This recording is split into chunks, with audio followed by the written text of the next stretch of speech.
நீங்க இப்ப பாத்துட்டு இருக்கிறது பாத்தீங்கன்னா பஞ்சகாவிய விளக்குகள். இந்த பஞ்சகாவிய விளக்கு எதுல பண்ணிருக்காங்கன்னா 5 எலிமெண்ட் சொல்லலாம். பால், தயிர், நெய், அதுக்கப்புறம் கோமியம், மாட்டுச்சாணம். ஸோ இந்த 5 எலிமெண்ட்ல தான் பண்ணியிருக்காங்க. இது வந்து பாத்தீங்கன்னா ஃபுல்லி பயோடிகிரேடபிள். நீங்க நார்மலா யூஸ் பண்ற விளக்குக்கும் இந்த விளக்குக்கும் என்ன வித்தியாசம்னா ஒண்ணுமே இல்லை. நீங்க அதே நெய் இல்லாட்டி எண்ணெய் போட்டு திரி போட்டு ஏற்றி வைக்கலாம். பிளஸ் நீங்க ஏற்றி வைக்கும் போது கீழே வந்து ஒரு மெட்டல் பேஸ் மாதிரி கீழே வச்சிருங்க. அண்ட் இதோட சைஸ் பாத்தீங்கன்னா 4 சென்டிமீட்டர் இருக்கும். அண்ட் இதை வந்து நீங்க பர்ன் பண்ணிட்டோன்னே ஃபுல் பாடியும் ஸ்லோவா உங்களுக்கு பர்ன் ஆயிடும். பர்ன் ஆயிட்டு ஒரு ஆஷ் மாதிரி வரும்.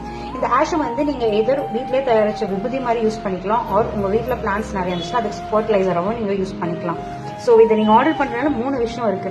ஒன்னு, இது ஸ்பிரிச்சுவலி பாசிட்டிவ் எனர்ஜி வீட்டுல தரும். ஒரு வருஷத்துல நீங்க ஓமம் வளர்த்துறது அந்த மாதிரி ஒரு விஷயத்துக்கு இது பர்ன் பண்ணீங்கன்னா ஒரு பாசிட்டிவ் ஃபீல் வீட்டுல கிடைக்கணும், ஒரு பிலீஃப் சிஸ்டம் இருக்கு. ரெண்டாவது, நீங்களே வெளியில கெமிக்கல் விபூதி எல்லாம் வாங்குறதுக்கு பதிலாக நீங்களே உங்க வீட்டுல ஒரு விபூதி உங்களுக்கு கிரியேட் ஆகும்.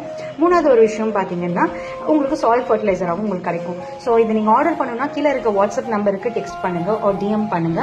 இதோட பிரைஸ் பாத்தீங்கன்னா 10 பீசஸ் 90 rupees.